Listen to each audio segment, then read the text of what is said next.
Hello, everyone. Happy 26th day of Pride Month. We are back. And today and this week, when we're talking about some of the lesser discussed acronyms or letters in the LGBTQIA acronym, we're talking about a letter that doesn't actually appear there, except perhaps the Q. Gratefully, transgender awareness has been on the rise, and so it's relatively easy to have access to information about trans folks and what that means. Non-binary gender is less discussed, so kind of people who are both trans folks are assigned sex at birth, and their gender doesn't align with that.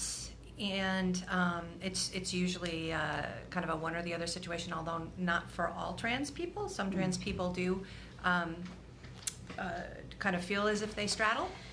What is that noise? I think that's our refrigerator. This is just a very loud noise coming from the other room. The cat will come next. We're in a different space today, by the way. I forgot to address that. We're in our dining room instead of Dolce's office. We figured we'd try it in here and see how that goes. Anyway, the refrigerator distracted me from what I was saying. Oh, okay. So, trans folks are assigned sex at birth, and their gender doesn't align with that assignment. And but there are people who feel like they're neither one gender or the other, or they feel like both. So we're talking about those folks today. That's the topic of our discussion. Reading an entry from Transfigured about this topic of bothness, and in a way neitherness. And then Dolce's going to share a little bit about her experience of being non-binary. So you ready to roll? I am ready for the reading. Yes, please. All right, today's reading comes from 1 Corinthians 11. Every man who prays or prophesies with his head covered dishonors his head, but every wife who prays or prophesies with her head uncovered dishonors her head, since it is the same as if her head were shaven. For if a wife will not cover her head, then she should not cut her hair short. But since it is disgraceful for a wife to cut off her hair or shave her head, let her cover her head. Nevertheless, in the Lord, woman is not independent of man, nor man of woman.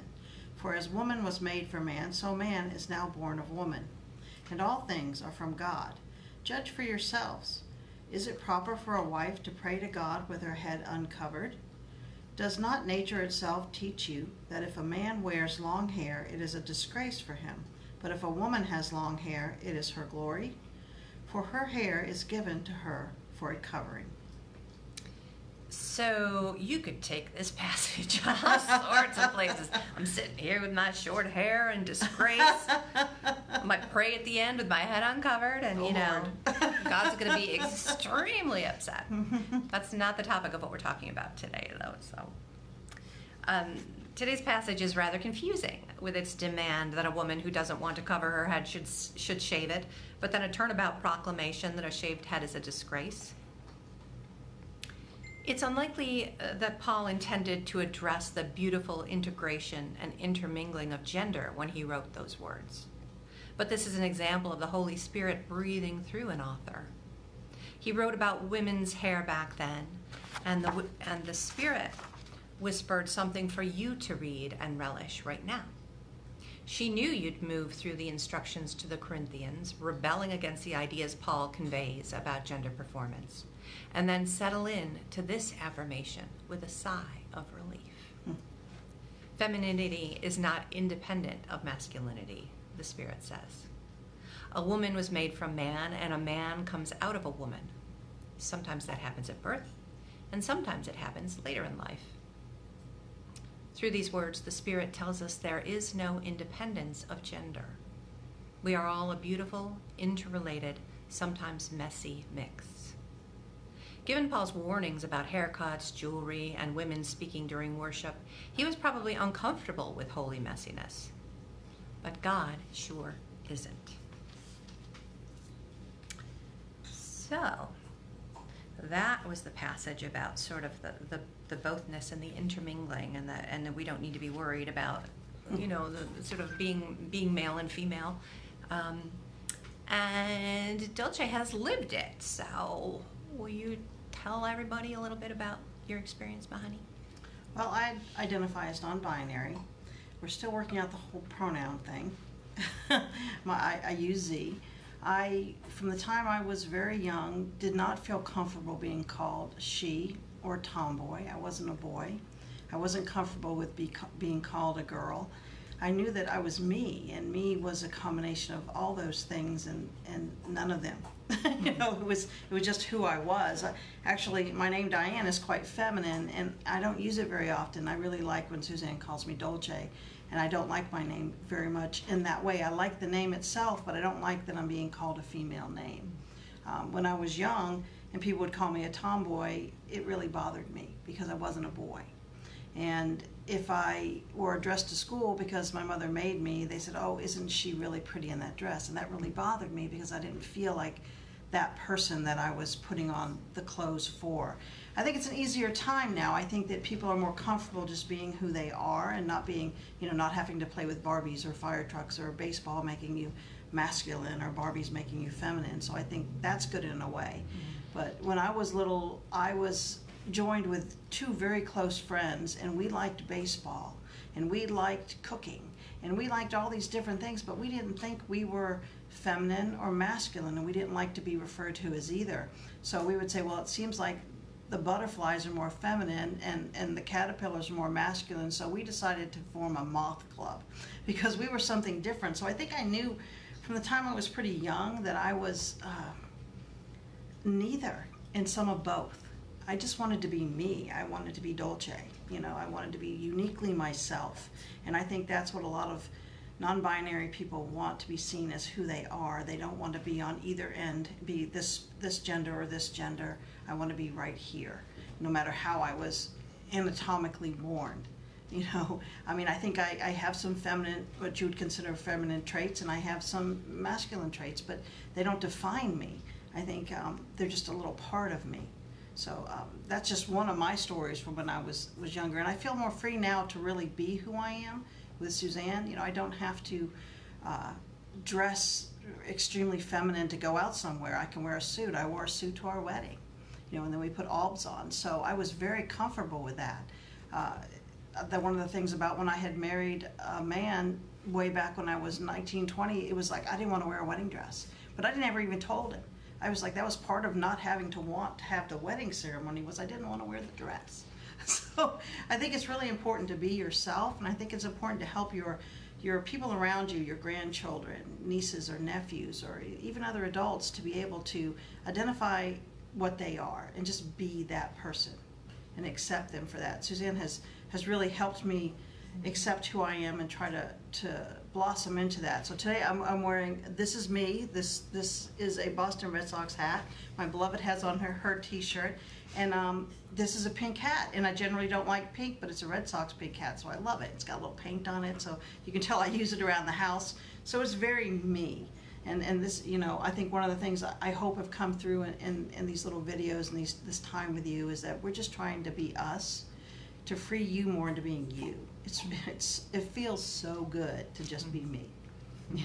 Well, you're awesome. So if you weren't being you, that would suck. I wanted to talk a tiny bit about pronouns, just because it can be confusing, and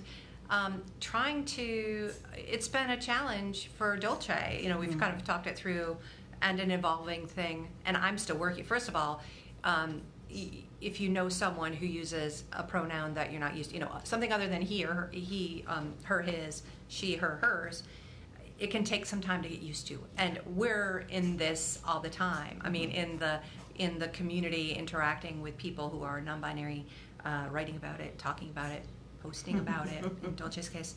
And I still call them, still call her she frequently.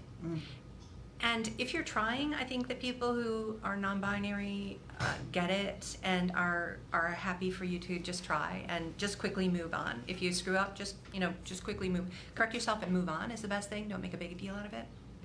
Don't make it into a scene. Just correct it and move on. But it's been difficult, and different people want to use different things. So Dolce was saying that she didn't feel male, she doesn't feel female. She feels like they feel like their self. Some people feel like they're both. And sometimes it's fluid, it switches. Sometimes they feel more masculine and sometimes they feel more feminine. So for some people, using they, their, them pronouns makes more sense to them because it acknowledges the bothness. And in Dolce's case, there's less of a bothness and more of just a singularity of who they are. So we've been recently, Z was going by they, them, theirs, but we kind of realized that maybe that's not as accurate. And so we're trying to switch to the Z, zer, zers, which can be spelled either with a Z or with an X. And it's I believe it's Z-I-R or X-I-R rather than E-R, which is just an alternative that says, you're not the binary, you're this other thing. So if you ever see that in print, Z-E or Z-I-R or X-E, X-I-R, that's what it means. It's just their pronoun. And again, you're gonna, if you screw up, don't make a big deal out of it. Just correct yourself and move on and do the best you can. And that's plenty good enough. This is, we're in a strange time in so many ways. And one of them is this time of shift of awareness. And I don't like to use the word sensitivity because it makes it, there's this sort of snowflake context anyway, it's not about people being overtly sensitive. It's about being more aware and more willing to have this freedom that Dolce was describing for people to be who they are, and that's a really good thing. But in times of transition, it's not going to be. It can be messy. It can be this holy messiness that we're wrestling with, and that we're just trying to keep moving forward through. And I think sometimes you might not know what someone's pronouns are, and it's okay to ask. They would much prefer that than you to use the wrong one. And if you use the wrong one and you just say, "Whoops, I'm sorry," and they correct you, just go on. And one easy way to do that is to say my pronouns are. So I'd say my pronouns are she, her, hers. What are yours? Exactly. If you want to just be sensitive. I've even gotten to the place where I used to always post Mrs. and Mrs. because I was so happy. I mean, today is the 5-year anniversary of same-sex marriage being legalized in the United States. Woohoo! Happy Pride! I'm all excited about that and celebrating that today. But I used to put Mrs. and Mrs. on the top of my cover image on my Facebook page. And I realized, looking at it the other day, that I know what that represented. That made me happy that we could be married. But I don't like being a Mrs. because that makes me the she again. So we have figured out that there's an MX for that. And that's probably what I'll start using from now on. So I'm learning. I'm learning what I feel comfortable with, and so other people are also learning. It's just to give them the space to learn and to be who you are that's important. Yeah, and that might shift, and it's people may be figuring it out. It's not something that should be made fun of though, or diminished if someone is trying to figure it out, and if it's not a game or a ploy. It's a real thing. And it's a good thing. I think, being a mix of, God made humans male and female in God's image. God created us. So God is male and female, and anyone who is more of a mix is more like God. So hallelujah to that. I love that in the scripture it says and. It doesn't say or. Male and female, God created them. There's a mixture there. Yeah. All right. So, happy Pride Month, and today we celebrate the non-binary and how awesome that experience is. But meanwhile, you be you, like Dolce's been preaching to you all month. That is always the message. And hope you guys are doing well. We will talk to you again tomorrow. We don't know the subject, so it's going to be a surprise, okay? We'll see ya. Happy Pride. Take care.